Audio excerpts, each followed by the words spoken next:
So for today, let me teach you on how to permanently delete your Facebook page. So first, you need to open your Facebook account. So this is your personal Facebook account. So kindly click on the right side here, your profile, and then kindly click button here, and then kindly choose the Facebook page that you want to delete.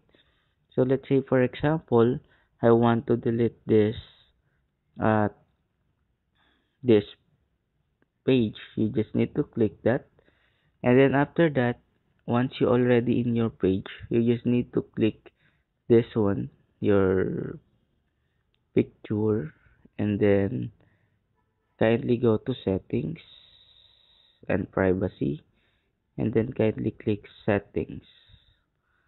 After that, kindly scroll down, and then kindly look for the access and control.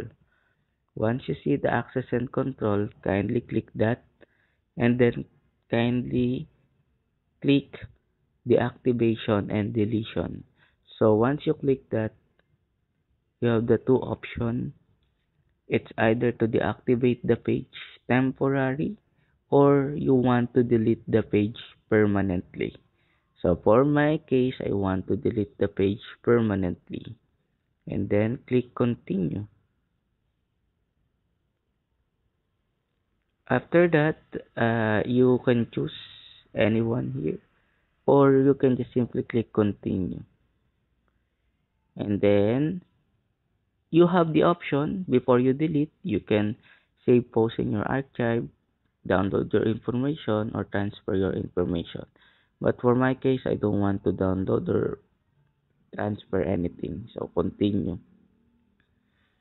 And then after that, once you already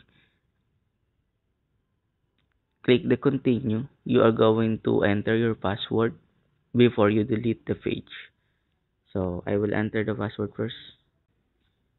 Okay, once you enter the password, you have landed in this page already. So there's a warning that when you delete your Facebook page, you won't be able to retrieve its content and information.